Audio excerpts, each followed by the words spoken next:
daily lives, that will change history, that will change history, that will change history, that will change history, that will change history, that will change history.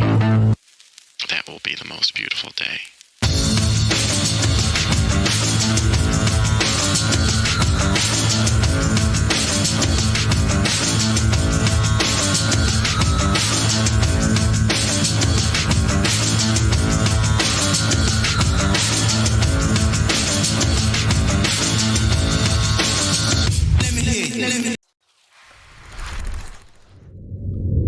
Alrighty, ladies and gentlemen, thank you so much for tuning in this evening for our Ukraine War Report for May 20th, the 20th of May, 2022. It's our Friday report here. It's now Saturday in Ukraine, currently 8 p.m. here on the East Coast of the United States, 3 a.m.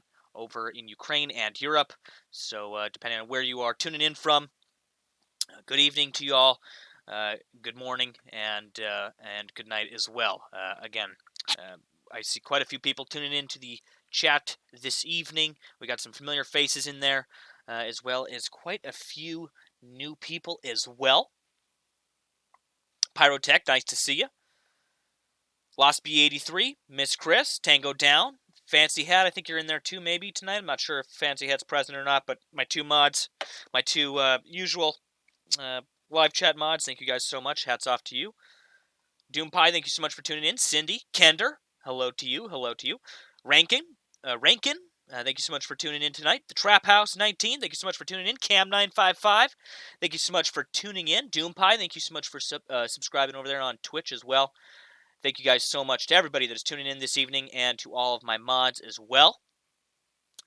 We're going to get started this evening, as usual, by going through our major headlines for about the past 12 to 24 hours or so. We'll then switch over into our community aggregated reporting on our Situation Room over on the Discord server. Link to that in the description below, discord.gg/Nemico. Again, if you would like to read along with the reports and get caught up on what's going on, a really good place to do that, a really great resource is our Discord server. We have many different channels over there dedicated to the many different spectrums here of this conflict, everything from news reporting and intel reports to fact-checking, cyber analysis, radar analysis, looking at flights, looking at what's in the skies, naval analysis, geolocation, and there's a lot more. Radio, that's another one. That's another big one over there. Our radio guys have been hard at work since the beginning of the war over there, intercepting and translating both civilian, commercial, and even in some cases Russian military communications. As we know, there's been a lot of radio communications that have occurred over there that are unencrypted. So again, big shout out to everybody, big hats off to you guys. Again, all of our intel analysts over there in the Discord server that have been hard at work keeping up with some of this data that's coming out of the conflict, out of Ukraine. And again, not just Ukraine now. Again, I like to remind people this conflict is not just in Ukraine, it's now in Russia, and it's now also in that breakaway region of Moldova there, Transnistria there. Again, so we're going to start tonight with those headlines, and then we'll hop over to our community aggregated stuff, and then after that we will hop into our open source intel as well. Our things like our live UA maps, things like our Institute for the Study of War, those force movement maps, stuff like that. We'll take a look at that stuff at the end, towards the end of the show, and then of course we'll end off the stream. We'll end off with the report with our Q&A as usual. Without further ado, again, we're going to get right into it, into the headlines here. Just another quick shout out to everybody that's tuning in this evening. We're just getting started here. If you haven't already, hit the like button, or as we're saying now, javelin the like button. It helps a lot to get the algorithm's attention. Nothing like a nice javelin to get the attention of that algorithm. Again, thank you guys so much tonight for tuning in and taking your time out of your day to see what's going on here in this war, see what's going on in Ukraine. Again, let's get right into it. This evening, the major developments, I would say, for the past 12 hours here. Again, kind of switching things up tonight. I'm going to start with kind of a battlefield development kind of a lineup of developments that are coming off the battlefield really quickly, and then we'll switch into like the main headlines. It's kind of how I'm switching things up for this evening. Bombardment as that the fight in the east, of course. We've talked about that for over a month now, well over a month. I think almost 2 months now. Russia's second phase here, that they've called it. Again, it's not going as planned for them. I know they like to say that, but it's quite clear on the battlefield. Just coming from a neutral observer, trying to be as neutral as possible of an observer, and just looking at what territory they control at a given point in time and how much progress they're making in that department. It's very clear, okay, that they are not that their plans of conquering some of these regions in the Donbass is not going as planned. In the past, about 12, I would say 12, maybe creeping on 24 hours, we've seen the bombardment of the Donbass region by Russian forces severely intensifying. We've seen a large uptick in the amount of bombardment that has been happening, I would say, in the past, just even 8 to 12 hours. Okay, we've seen a heavy increase there, as well as, especially now that night, we're again 3 a.m. In Ukraine. Just in the past 6 to 8 hours here, we've seen quite a bit of activity. Again, Russian troops have withdrawn from Kharkiv, and we've talked about that a few times, and you can see that on the maps. In fact, I'll move our map here we have on the screen here. You can see all this dark territory here is territory that the Ukrainians have retaken from the Russians in and around Kharkiv. Okay, so it puts things into context for you guys here. Those troops that have withdrawn from Kharkiv have now confirmed to have been redeployed in Donetsk. So in the east there, Russia is preparing an offensive to take the key city of Severodonetsk. From our latest reports here, our latest intel reports pointing that they are mobilizing to, again, launch a renewed offensive to take that key city there of Severodonetsk. An ongoing buildup of Russian Navy around Snake Island is occurring, continuing to occur. We've been watching that naval activity. I know our naval guys have been talking about this all week, talking about them moving on Snake Island here. Again, moving assets in and around the region, shuffling them around. Again, there's been a lot of speculation that they were going to do this, and now they're following through. And again, they have what looks to be built up here, some naval vessels around Snake Island. They're building up their presence there even more. So again, those are kind of our major battlefield developments here. Again, Russia has now, and this has been kind of a continuing story all week, Russia has now officially completed its takeover of the Ukrainian port city of Mariupol. Again, those brave Ukrainian fighters there held out for quite a long time. Again, the Ukrainian government calling the actions of that military unit there basically completed, saying that they've completed their mission. Saying that they did what they were supposed to do, and arguably they did. Again, that pocket of Ukrainian resistance that held out for as long as it did, it absorbed a lot of those Russian forces. Okay, so those Russian forces that had to stay behind in Mariupol and deal with that for well over a month, almost 2 months, in and around Avastal.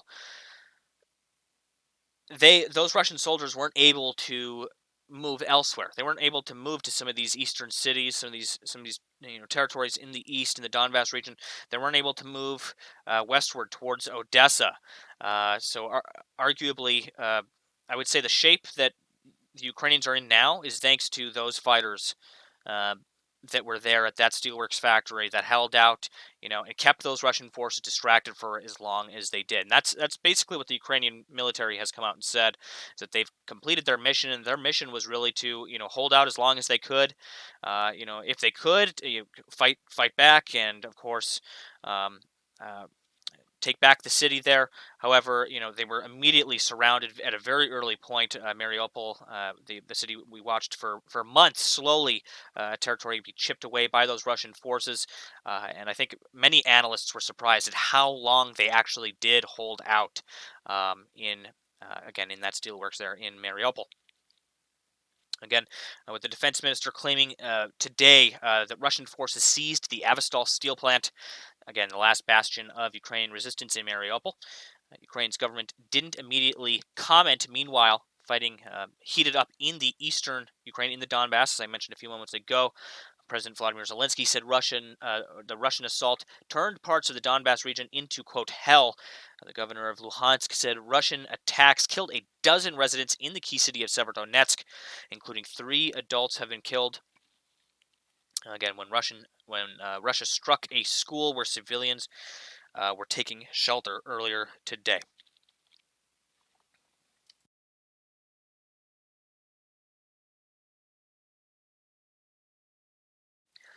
Again, a group of 7 wealthy economies will provide $19.8 billion of economic aid to Ukraine.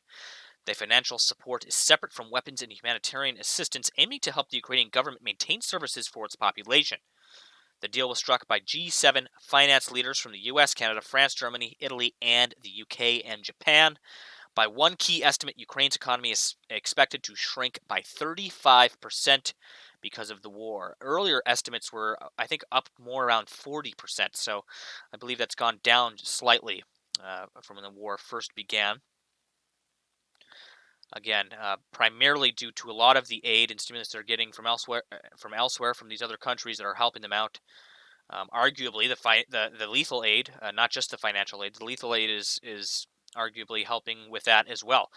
They've been able to, again, a lot of businesses have been able to restart in western Ukraine, and even in and around Kiev.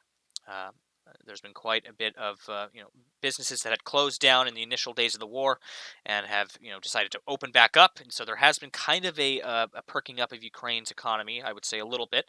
Again, they are still actively at war, and there is a danger to everybody in Ukraine, not just in the east, but in the west as well, as they are constantly under threat of bombardment from missiles and artillery, and as well as again. Uh, you have ballistic cruise missiles. You have artillery on some of those towns that are near to the Russian border, to Russian-controlled territory.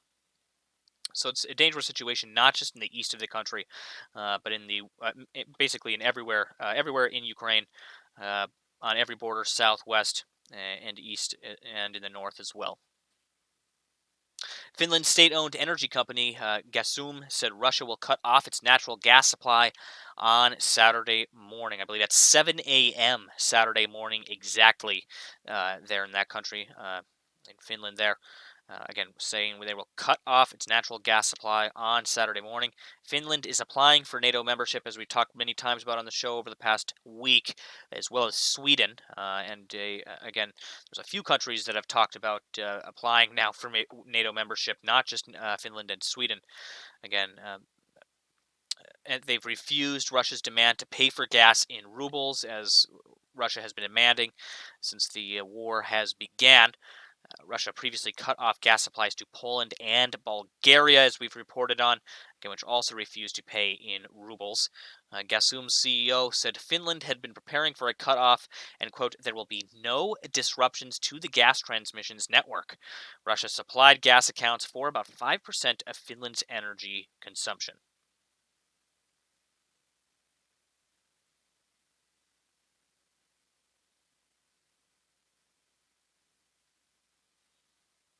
Former German Chancellor Gerhard Schroeder stepped down as chair of Russia's Rosneft oil company, a longtime friend of Russian President Vladimir Putin.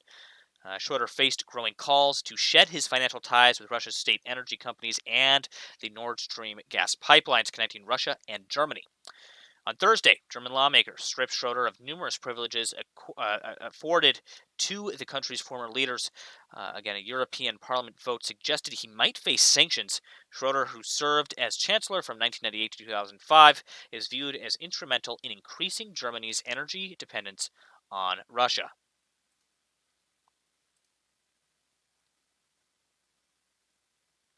Again, slow Russian advances continue in the east. Slow Russian advance continues in the east, in the both the Luhansk regions and the Donetsk regions, basically the entire Donbass region there, as well as around Izium.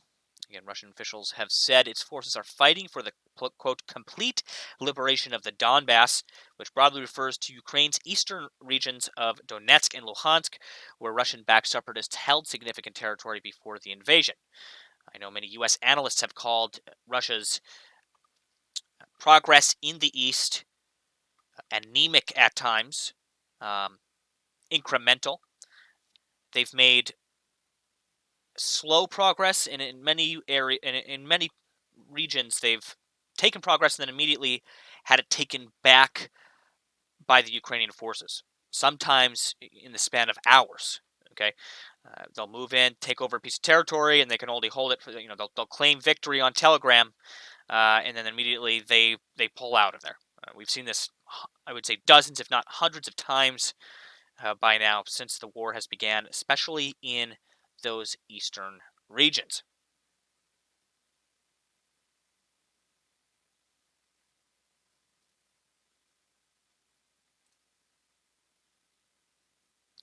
Again, continued from a report that I talked about, I believe it was last week, not the week before. The U.S. Senate has confirmed Bridget Brink will be the U.S. ambassador to Ukraine. The appointment was confirmed by voice vote on Wednesday night. Brink is a career Foreign Service officer who is serving as U.S. ambassador to Slovakia. The U.S. Embassy in Ukraine has been without a confirmed ambassador since Marie Yovanovitch was recalled in May 2019 by the then President Donald Trump under pressure from Trump's former attorney, Rudy Giuliani, amongst others. Very interesting report there. Again, Russia expels 85 European diplomats in retaliatory moves. Again, we've seen kind of a repeating pattern of them having this activity here. And Russia's foreign ministry declared 85 European diplomats, quote, persona non grata on Wednesday in response to the expulsion of dozens of Russian diplomats in several European countries. Among the diplomats expelled from Moscow are 24 from Italy, 27 from Spain, and 34 from France. Quote from that report saying, Italian ambassador to Russia, Giorgio Staras, was summoned to the Russian Foreign Ministry due to Italy's openly hostile and unjustified actions with regard to 30 expelled employees of the Russian diplomatic mission. Again, that came from a Russian statement.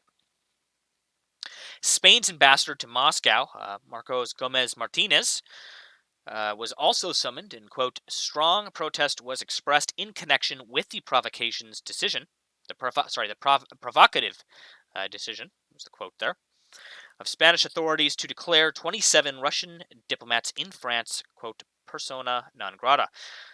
Again, the ministry had said in that statement.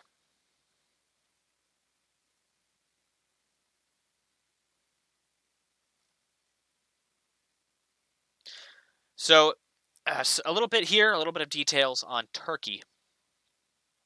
And we've been talking about them quite a bit over the past few weeks here. Turkish Foreign Minister Mevlut Kasavgul said it is, quote, unacceptable is what they're calling it, for countries that want to become NATO members to impose defense export restrictions and support organizations that threaten Turkey. Quote from that report saying, there are security threats today coming from different sources, he said on Wednesday. Again, some context here. Turkey has said it would not support Finland and Sweden's bids to become NATO members if they sanction the country. Turkish President Recep Tayyip Erdogan has accused the countries of harboring members of the separatist militant Kurdistan's Workers' Party, also known as the PKK, and supporters of the U.S.-based cleric Fethullah Gulen. Again, I'm not sure if I'm accurately pronouncing that there. Again, who Turkey accuses of masterminding a 2016 coup attempt, again, which Gulen denies. Quote from that report saying, it is unacceptable for an ally that wants to be an ally to impose restrictions on another ally with defense products. What's the reason? Our struggle with the PKK. They see the PKK as closer to themselves than us. This is something that is acceptable, he asks. Again, Kafasuluga asked there in that quote from the report. After meeting the U.S. Secretary of State Anthony Blinken at UN headquarters in New York on Wednesday, Cavusoglu, again, that name there is a tongue twister, again said Turkey's concerns should be met not in words but in practice. Quote saying, this applies not only to Sweden and Finland, but also to other allies, he said. Again, the PKK has been designated as a terrorist organization by Turkey, the United States, and the European Union. So all of them do consider them a terrorist organization, that the PKK. Again, on Monday, NATO chief Jens Stoltenberg said the alliance must consider Turkey's security concerns. Quote, Turkey is a valued ally, and any security concerns need to be addressed. We must stand together at this historic moment, Stoltenberg said on Twitter, again, after speaking with Cavusoglu. Again, hard to pronounce that name there. Again, that wraps up our primary headlines for this evening. We're now going to switch over to our community aggregated reporting from our situation room over on the Discord server. Before we do so, we're going to switch to our large screen here. And I'm also going to reactivate our desktop audio so you guys can watch some of the content that I'm about to bring to you.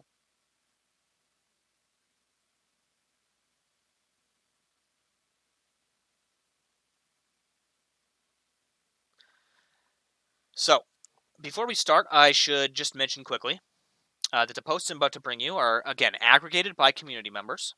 They're vetted in part by not only our Intel analysts themselves, but also our mods, again, who constantly are looking through that content to fact check and to vet the posts that are put into that situation room. Again, we want, and when we know something to be unconfirmed or when we know something to be unverified, we let you know. Okay, when something's coming from an unverified source, we make you aware of it. When something is propaganda, known propaganda, when something is known false information, we make it known. But again, we want as many of these posts as possible to be factual. However, there is a mix of video. There's a mix of opinion-based articles that even get tossed in here sometimes.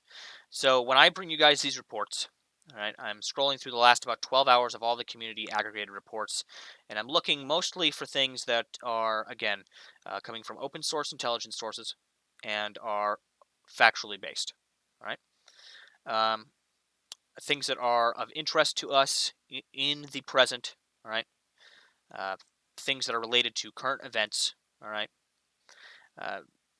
One thing I do like to focus on are stories that are breaking over the past 6 to 12 hours, right? For instance, when a strike occurs, all right, we get videos, open source intelligence, we get sources, open source intelligence sources, and you get things like videos, and you get reports that come in, and most of those are pretty easy to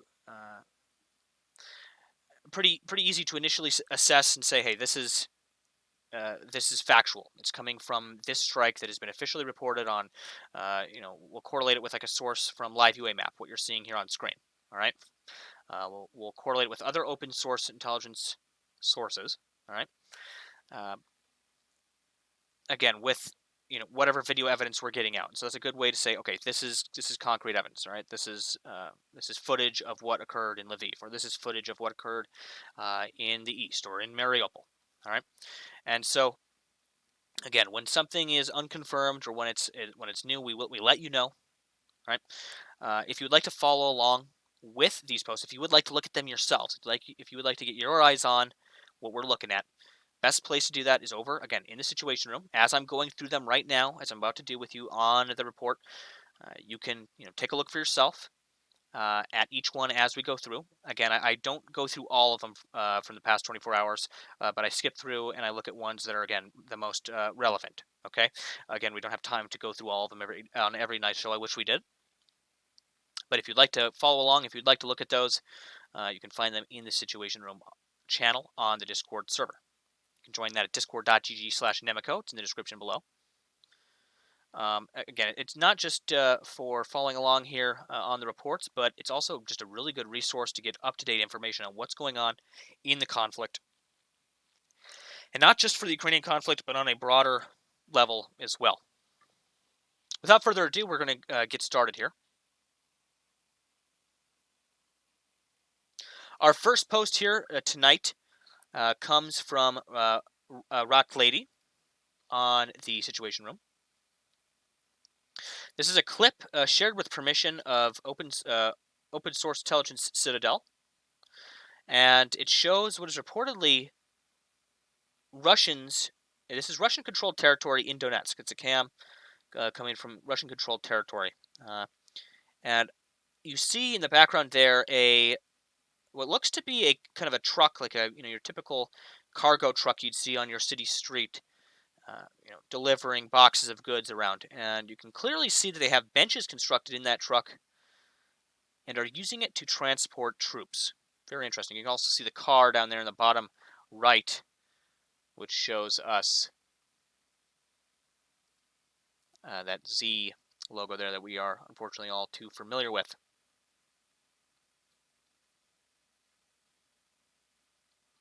Our next post here comes from Kayuka on the Situation Room. Actually, I saw this one earlier. This was an interview that was done on CNN with the retired lieutenant general, a U.S. retired lieutenant general. They were talking about Putin's direct involvement with battlefield decisions on the ground and how bad those are going for him. And this retired lieutenant general said, in a quote, "I'm smiling," again, as he reacted to that news on Putin. Okay, if you'd like to read that full article, watch that full video here, I guess we could play a little bit of it for you guys really quickly. Maybe you'll skip directly to the part where he gives that. Now I want to bring in retired Army Lieutenant General Mark Hertling. He's a analyst and served as Commanding General of Europe and the 7th Army. General Hertling, happy Friday. Thanks, as always, for being here. First, just your reaction to Katie Bowe's reporting, specifically those details about Putin's involvement with battlefield decisions. Yeah, Anna, it is amazing. I'm smiling because what Mr. Putin is doing is only exacerbating the problems he's having. So right there that's all of that we need to play. Sorry for those of you that aren't big fans of CNN. Again, that's all we need right there, is just those few words there that he gave. Again, his quote there, "I'm smiling." Again, he's only exacerbating the situation on the battlefield by not letting his proven military commanders that have spent their lives studying military strategy and tactics deciding to do things himself.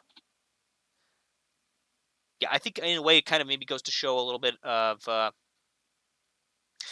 surprising, a little bit of ignorance here on behalf of Putin. I would think he would be smart enough, to at least, understand that his military commanders that have spent their lives doing this probably know better. It could be, though, that he doesn't trust them. We've talked about that a few times on the show.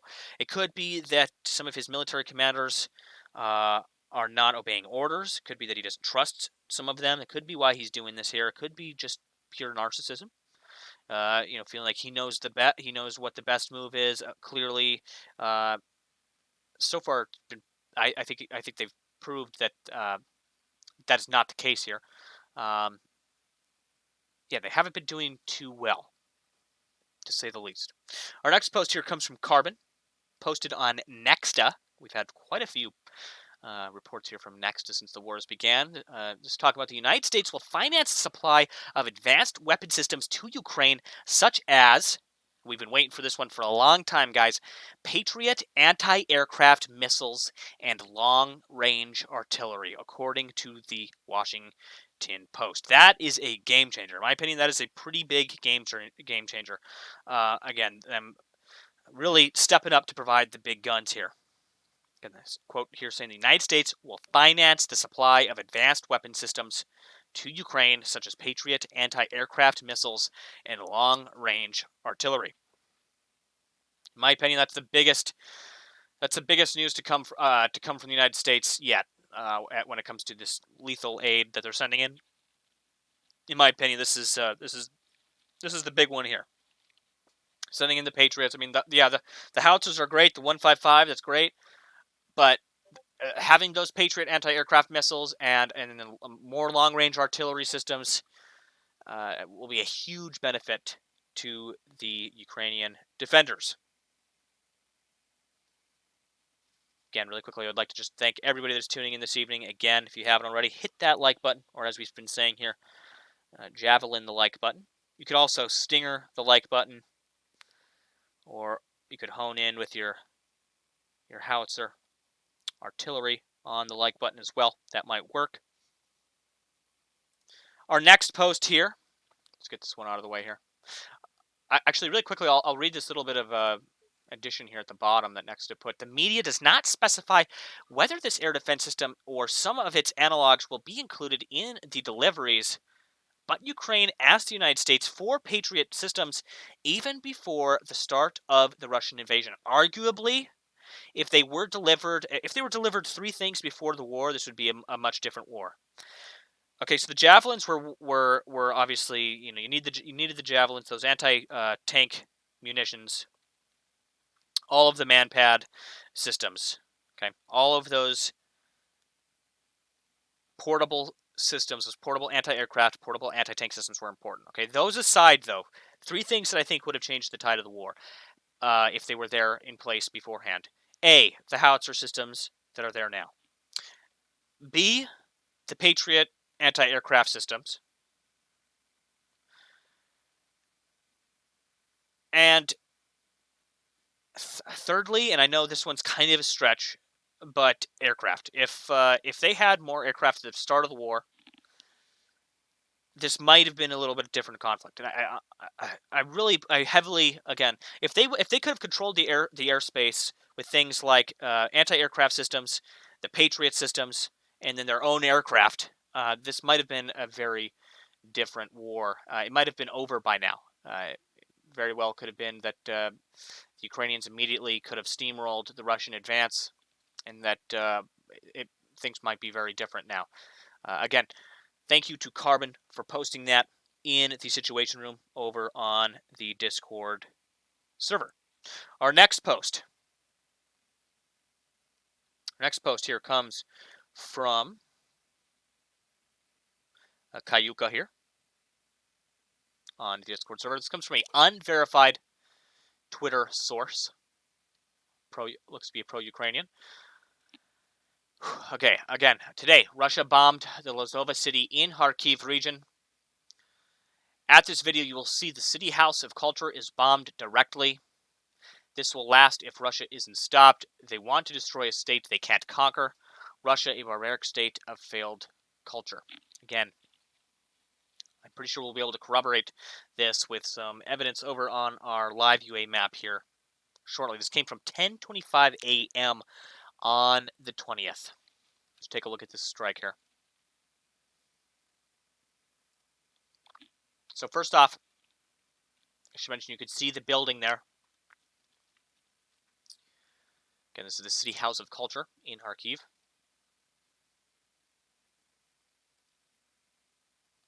You can see there, that black shape, I believe, is our cruise missile that was used. I'm not sure if you guys can see that. I will expand our frame. You can see it right there, up in the corner here. See this black shape? That is our cruise missile. Again, the Russian cruise missile. You can see coming inbound there. And you can see it strike the building there. One more time, I'll just let that play. You can see it clearly come inbound there. Those cruise missiles are quite lengthy.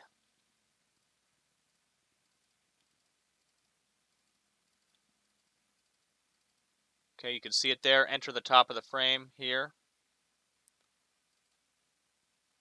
You can see a interesting flash, actually. Very interesting flash. Okay, so you can see it there.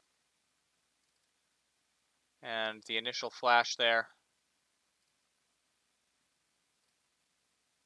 Absolutely devastating that City House of Culture in Ukraine.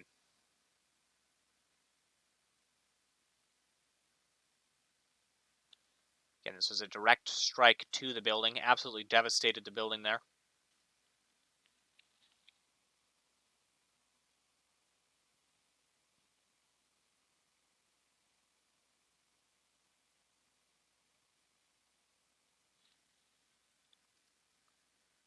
Watch that explosion one more time.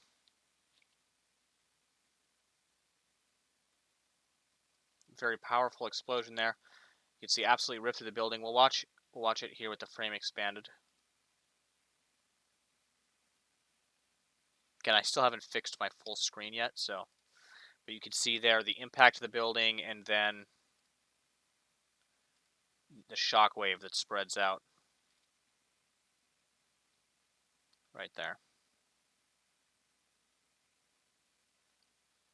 Very, again, very powerful explosive there used in those cruise missiles. Absolutely devastated the building. Thank you to Kayuka for posting that. Much appreciated. Lords of Acid coming at us here on the Situation Room with a post from Euramaiden, the Euramaiden Press here, saying a Russian airstrike was reported in Odessa. This came from 10:20 a.m. My time. It's Eastern time on the East Coast here in Odessa. I'm sure if we look back on our live UA map shortly, we will have, I believe that's that strike right there that occurred. Our last post this evening, ending our community aggregated posts here on a little bit of a lighter note. Pyrotech brings us this post. Thank you so much, Pyrotech, for sending this over. This comes from KievPost.com. Saying Time Magazine readers say Zelensky is the most influential person in 2022.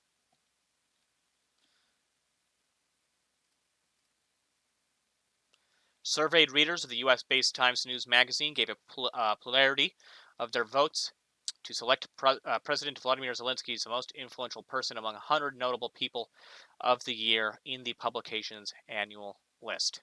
Ukraine's 44-year-old second wartime president came in first with 3.3 million votes, or 5% of the overall vote.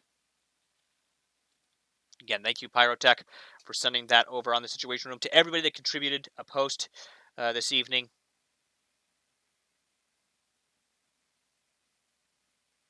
over on the Situation Room on the Discord server. You can go and take a look at those reports over there on the Situation Room channel in the Discord server, discord.gg/Nemico. You can find a link to that in the description below this stream or below this video, depending on how you watch, how you're watching this report. Again, we do upload all of the reports as a video after they are done being live streamed.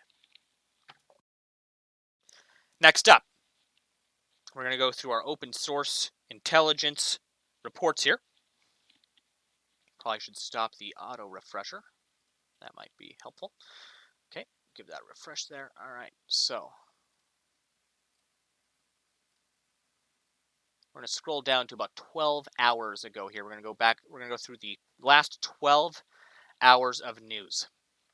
So just moments ago, I showed you guys that strike that occurred in Kharkiv at the House of Culture in Lazova. Again, it was coming from an unverified Twitter source. However, it has been verified, geolocated, and corroborated, as you can see here on this open source post on Live UA Map. Go ahead and we'll take a look at the video coming from this post here. Came from Telegram. It's the same exact video we just witnessed moments ago. Same video. You can see that tearing through the building there. Again, this occurred 12 hours ago at that House of Culture in Lazova, in the Kharkiv region. Well, south of Kharkiv. 11 hours ago here, another mortar shelling at Hermiach of Chernihiv region. And you can see that located on the map here as well. In an area that has been retaken by Ukrainian forces, as you can see by this dark blue shading here.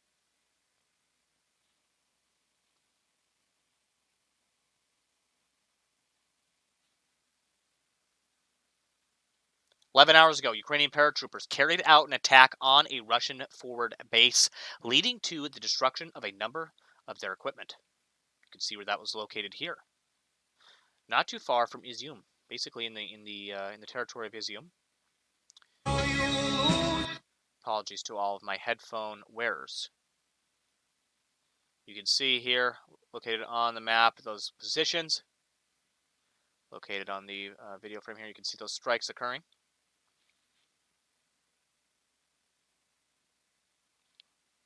You can see there, again, some strikes there being taken out in that area. This looks like a artillery barrage, if I'm not mistaken, I believe is what we're seeing here. And this is a Ukrainian, reportedly a Ukrainian attack carried out by paratroopers on a Russian forward operating base, leading to the destruction of a number of their equipment. You can see the flames burning there on screen, the plumes of black smoke coming from that base there.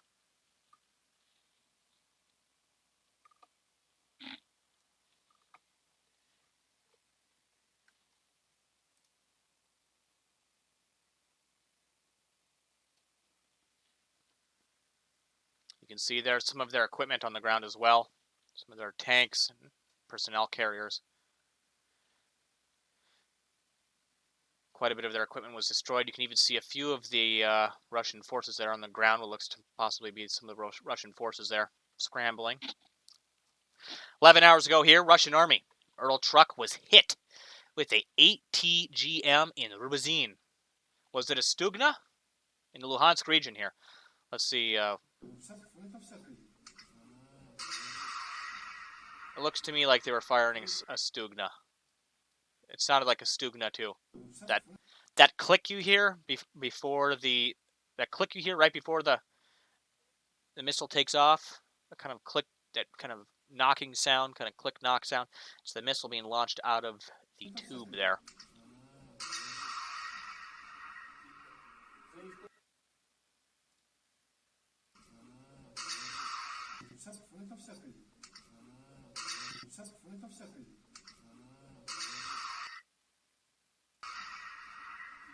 Or maybe it's, yeah, I'm not sure, but anyway, you can see here again, it's striking that Russian Army Ural truck and immediately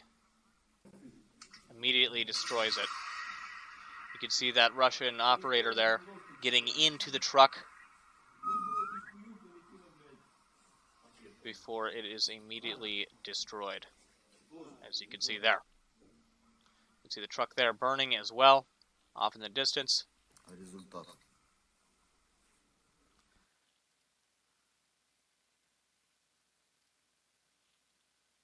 10 hours ago, Ukrainian rescuers finished removing UXOs, unexploded ordnances, and mines at roads in the Kiev region. So they have finished removing unexploded ordnances in this area that a few months ago littered the ground in many of the areas in and around Kiev. I'm sure there's still more work to do in some of these northern areas. 10 hours ago, 7 wounded, including 1 child, as a result of Russian Army missile shelling in Lazova, Kharkiv region. We talked about this earlier here. 10 hours ago, Russia will cut natural gas supplies to Finland on Saturday, according to Finland's state energy provider. We talked about that earlier in the night. And here's our missile strike reported in the Odessa district that I talked about earlier. We're going to take a look here.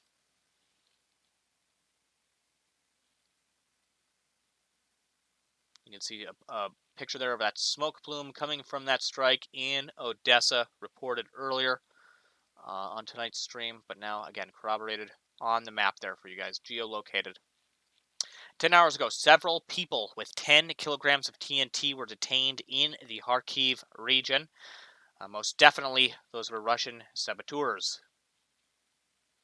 9 hours ago, Twitter adds new crisis misinformation policy where content may have a warning notice if there's false coverage, misleading allegations of war crimes about conflict, public health emergencies, and large-scale natural disasters. 9 hours ago, Russian troops attempting to cross the Siversky Donetsk near the Yaramivka. A General Staff of the Armed Forces of Ukraine had reported earlier in that evening there. Again, that was 9 hours ago. 9 hours ago, active hostilities near Liman, Severodonetsk, Siversk, Lysychansk, and Bakhmut. Again, that was also reported by the General Staff of the Armed Forces of Ukraine. You can see there located on the map are those reports. 9 hours ago, at Karahovy, direction Russian army with artillery and aviation conducting offensive towards the Novomilivka without success. Again, also reported by the General Staff of the Armed Forces of Ukraine. Some more support here. 9 hours ago, Australia to send another 20 Bushmaster vehicles to Ukraine, along with 14 M113 armored personnel carriers. Australia is also to send 3 pallets of radiation monitoring equipment and protective equipment, plus 60 pallets of medical supplies donated by the public. You can see some of those vehicles here in that picture.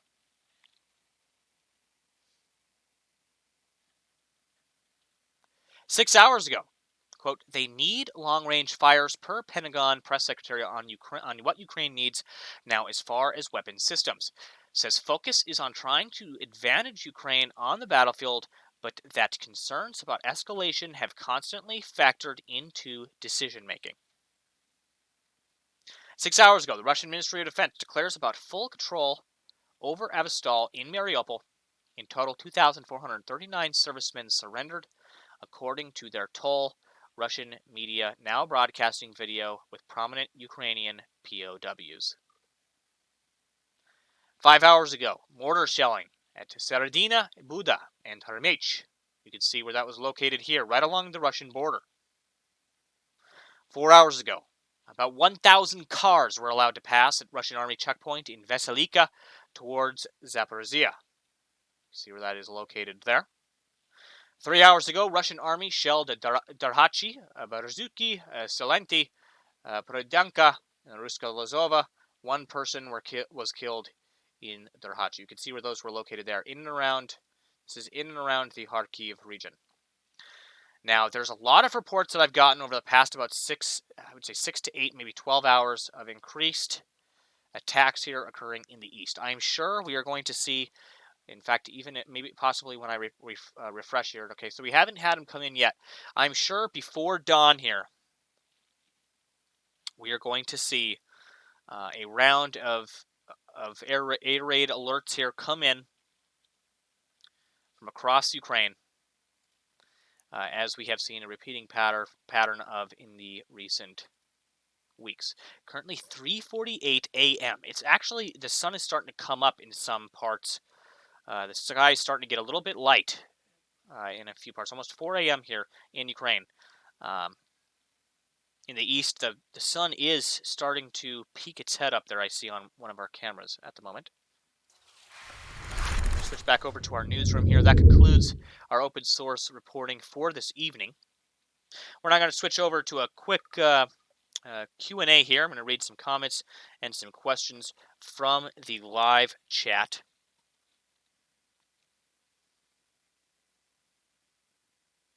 Again, thank you to everybody that is tuning in this evening for our nightly Ukraine war report. If you haven't already, hit that like button, or as we've been saying tonight, javelin the like button. You could NLAW the like button, if that works.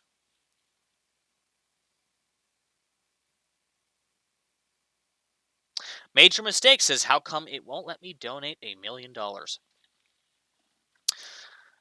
Well, that would be quite generous of you. Quite generous. Doompie asks, Nemico Network, can you show this on Twitch? Twitch has a very fine line, which we have treaded in the past. We do have 2 Twitch accounts now. When we got suspended last time for showing some war footage, it didn't take long. I think it was like 10 days, I think, for us to get our account back. During that time, we actually made this Twitch account, which we're broadcasting to now. So we have 2. We have Nemico Network and we have Nemico TV as a backup in case any videos. Live UA map is usually pretty good with not showing anything too graphic or gory. I would say that video we saw earlier was probably the borderline. Right there, that's the borderline. Anything that live UA map shows is pretty borderline. They actually vet a lot of gore out. They don't allow those videos and pictures to show on live UA map most of the time. There has been some that have slipped through the cracks in the past, but they've gotten really good at vetting and moderating a lot of that content. Utkin, thank you so much for tuning in tonight. Says, hello, everyone. Just got in from work. Thank you so much, Utkin, for tuning back in this evening.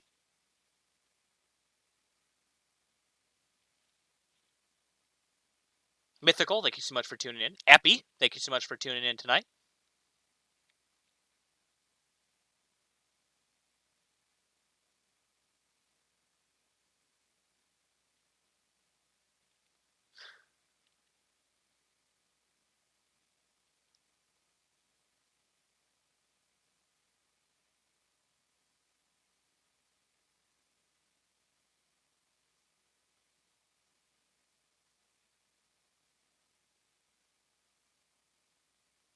Benny Hill says the middle section is going to get swallowed and they're going to clamp again from the outside like a hungry fish.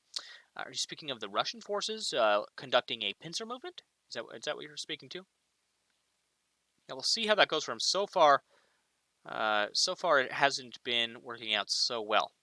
Mother Saki says, at Nemico Network, I'm proud of you. Your pronunciation of Kharkiv and several other words is great tonight. I've been working on it. I always thought I was good at pronouncing some Russian and Ukrainian words until I had to start reporting on Ukraine and Russian towns and names. Okay, then I realized just how little pronunciation skills I actually had. And I've been working towards getting better at pronouncing some of these names. It's an uphill battle, but thank you so much for those kind words there. It's highly appreciated.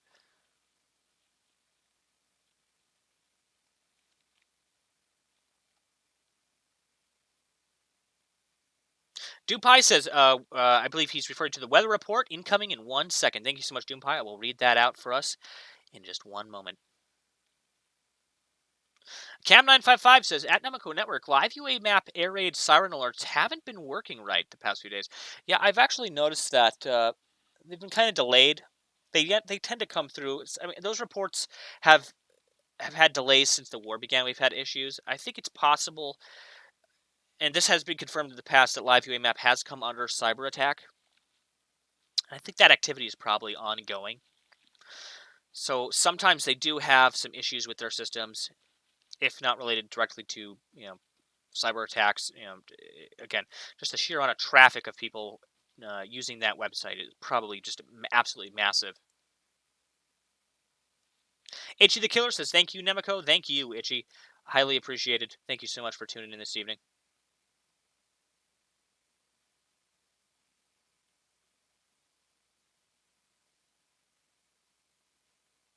Kendra, thank you so much for tuning in today. Thank you for your continued support. Lori H, thank you so much for tuning in this evening as well. Says, thank you, Nemico and mods. Yes, thank you to all the mods who tuned in this evening. Much appreciated. Highly appreciated you guys helping out and tuning in the live chats. Press Alpha responding to a few people here in the live chat saying, it will never be the Donbass Federation nor the Luhansk Federation. It is and will always be Ukraine. No legitimate nations will accept anything else.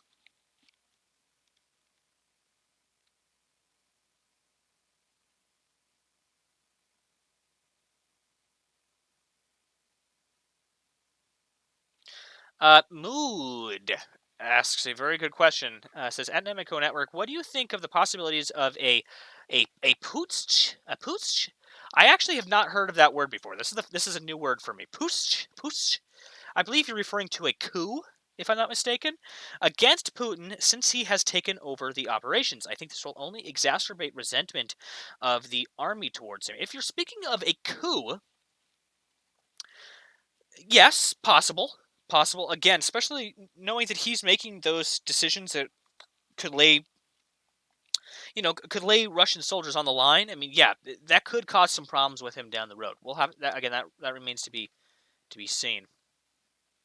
Yahia Sahir, thank you so much for tuning in. Says, "Ayo, did he start yet?" Yes, we're actually just getting finished up here. We start at 8 p.m. Eastern Standard Time, 3 a.m. Ukraine time. We're actually at 8:56 p.m. We're just finishing up our hour of reporting. Epimu says, "Omnisaya, thank you for the report." Thank you so much, Epimu. Again, using the proper name there. Epimu, much appreciated. Again, I like to reiterate sometimes. The Nemico Network is you guys. Okay, it's not me. I'm not Nemico. I'm not the Nemico Network. My name on Discord is the Omnisaya. That's what I've referred to myself as. But the Nemico Network is you guys. It's not me. It's the people that that help to aggregate the reports. It's the people that are chatting in the live chats. It's the mods over on the Discord server. It's our editors. It's our writing team. It's those people. Those people are the Nemico Network in an essence. I am simply one of the content creators along that chain, and I would very much like in the future, as for video content on the channel, for other people to be able to contribute to some of the video content that we upload, and to get more involved with that. Good stuff. Good stuff. AC says, tuning in for the wonderful gridlock of San Francisco. I got a few buddies in San Francisco. I bet it's wonderful out there today in California. I hope the gas prices have come down for you there, AC. Thank you so much for tuning in this evening. Tango Down, our friendly neighborhood live chat mod, reminds everybody that random, uncorroborated conspiracy theories have no place here. Yes, we do. We like to keep our tinfoil hats off our heads. We do tend to get speculative at times. Sometimes we get speculative. Speculation is okay. You know, light speculation, borderline on conspiracy is okay, but when you get into, again, random, as he says, random, uncorroborated conspiracy theories, that have no basis in reality, that's again stuff that has no place here. However, again, we do get speculative at times. Nothing wrong with that. Pat Hogue says, I bet Russia is going to bomb the heck out of Odessa. Now that they have capped Mariupol, I would say that, yeah, that statement might be unfortunately true. They could look to bombard Odessa next and move further to the west, pushing in places like Kherson and Mykolaiv, I believe it is, Mykolaiv there. Again, I believe that is probably their next target now that they are shifting their focus away from Mariupol. They'll be able to redeploy in the east, in the Donbass, and possibly even push west towards Odessa. God forbid they actually get that far, though, towards Odessa. They could look at further bombarding the city, though, just to purely destroy the infrastructure in Odessa. That is possible. We've seen strikes like that already occurring. And we saw one occur today as well. So, Jillian says, thank you so much, Nemico, for the updates and reports. Thank you, Jillian, for tuning into the reports. Again, it's really awesome to see you guys tuning back in to the reports. Doompie still waiting on the weather forecast there. I will read it as soon as it comes in, though. I am a little bit up in the chat, though, so I'm trying to get caught up here in the chat. Cindy, thank you so much for tuning in tonight. Kender says, thanks for all you do, Nemico. Thank you, Kender, again. Much appreciated for tuning in tonight.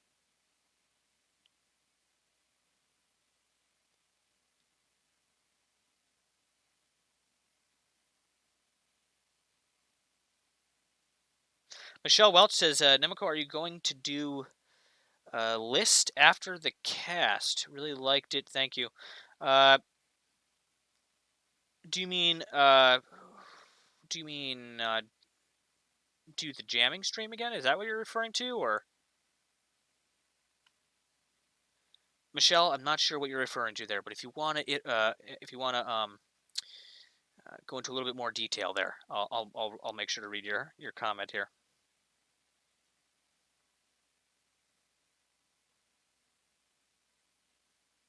Mother Saki says there's an app for that, Air Raid Sirens. It's in the App Store. Yeah, we also have, again, over on the Discord server, you can actually pick up one of the ranks, and it'll automatically notify you every time there's an Air Raid alert. We also have a channel over there in the Discord server, again, where those notifications are posted. And then, of course, there's links to where we get that municipal data as well, if you want to go to the source, which I recommend. Also, the live chat also posts those air raid, or it's supposed to. The live chat on YouTube and Twitch is supposed to post those air raid alerts for you guys when they happen.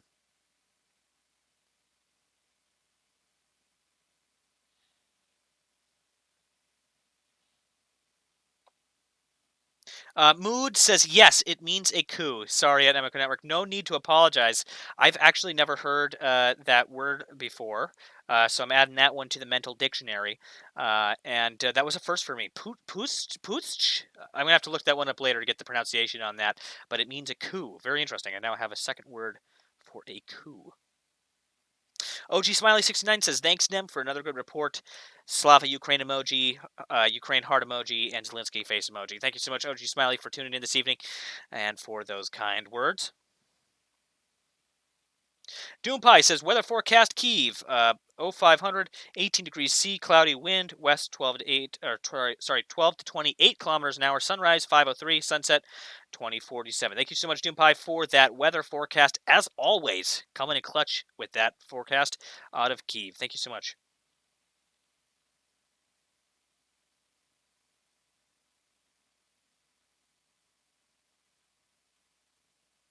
Yahisi here says, "Oh wow, why did he respond too late?"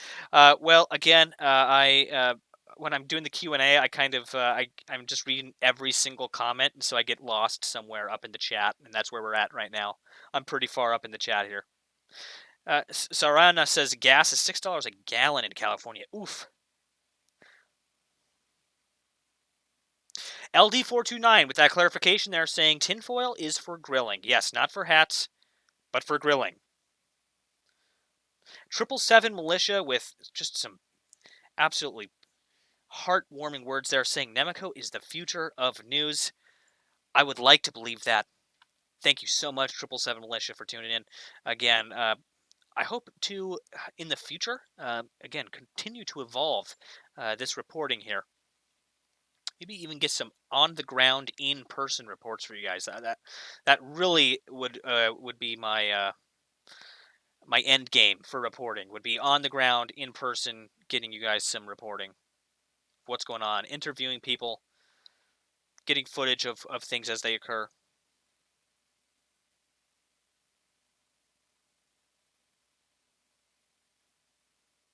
Epi, thank you so much for those other supportive words there, man. Highly appreciated. Again, as always, good to see the Scotsman tuning back in this evening.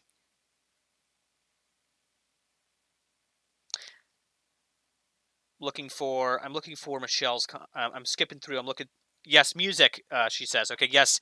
I'm not doing that tonight. That was kind of a one-time thing, as YouTube is really picky about copyright. But for a day, I was like, okay, screw it. We're just gonna play whatever music people want. And we had the stream listed as a fundraiser there, and so that people could donate and stuff. Right to UNICEF. I might do that more hands-on in the future, like actually have a night where we have a DJ set and we have tracks all picked out, lined up, and we'll maybe have some visuals and stuff like that for you guys. We've been talking about doing that music stream for a while. Earlier today it was just kind of last minute thing. We were taking back the Z-Cam. I believe it's Makivka, I believe is the town there, where that Z-Cam is based out of. It's in the east there in the Donbass. We were taking back the Z-Cam today.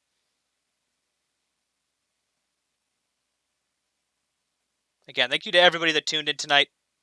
Mother Saki says, thank you for another great week of reporting on Messiah. Thank you so much, Mother Saki, for tuning in. To everybody that contributes, huge shout out to you guys. To everybody that sends me over reports. To everybody that messages me at 3 a.m. When I'm trying to sleep, but lets me know that a strike just occurred. Huge shout out to you guys. Don't worry, I actually appreciate that stuff. you guys keeping me up to date on what's going on helps me bring you guys these reports. Okay, so again, I like to reiterate, it's because of you guys, it's because of the intel analysts, because of the radar guys, because of the flight guys, because of the naval guys, because of all you people that are putting in the hours. It allows me to efficiently bring you guys these reports and efficiently bring you guys this information. It's a huge help. So again, give you guys yourself a pat on the back there, because you deserve it. Itchy the Killer says, I loved the jam session. I loved it too. I always like jamming out with you guys. That I would like to do more of that in the future.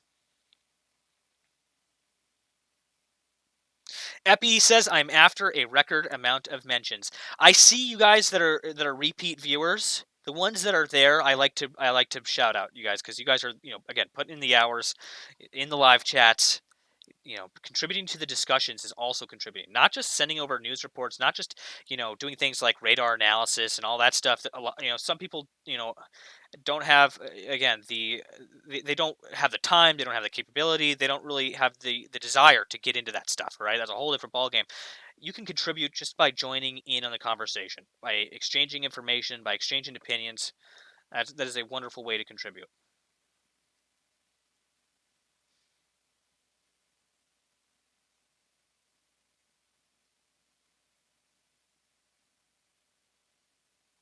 Again, thank you to everybody that tuned in tonight. Huge shout out to the mods.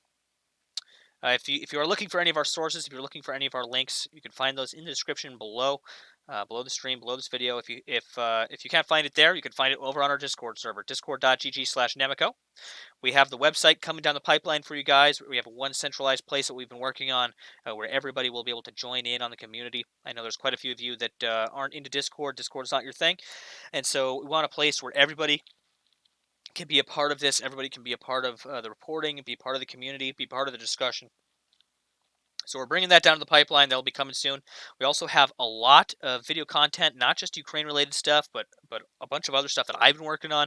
I have a whole backlog of content that I've been working on for almost a few years now, of backlogged content that I've been working on that I'd be planning to bring you guys in the weeks and months ahead. So stay tuned for that. Again, to everybody, huge thank you.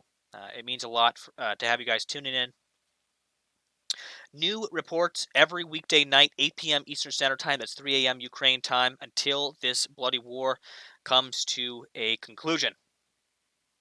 Hopefully sooner rather than later. Right, for the people of Ukraine. Again, we pray that they get their freedom back, they can get their country back, and they can get their sleep back. I know this is beginning to grind on. We're going on 3 months, almost 4 months of this war. February 24th. Again, 3 months, almost 4 months here of this war continuing on. We can expect it to continue on into the summer, well into the summer. Unfortunately, we'll be bringing you guys the information, bringing you guys the facts of what's going on in Ukraine. Doompai asks, is this the last report of the week? Yes. Yeah, we report Monday through Friday. We'll be back here with you guys Monday. If anything happens over the weekend, though, if a major strike occurs, I am always on call. All right. If something occurs, somebody messages me, says, you need to put this on screen. This needs to be on the report. I get it on screen. Of course, the cam stream is up 24/7, guys. Right, 24/7 cam stream is always running, and we do have news tickers and information that is displayed on screen for you. And of course, we always hop on if something is worth mentioning. If something big happens and we need to be reporting on it, I am on call to bring you guys those reports over the weekend as well. I hope everybody enjoys their weekend. Thank you guys so much for tuning in tonight. Until next time, everybody, you've been watching Nemico Network.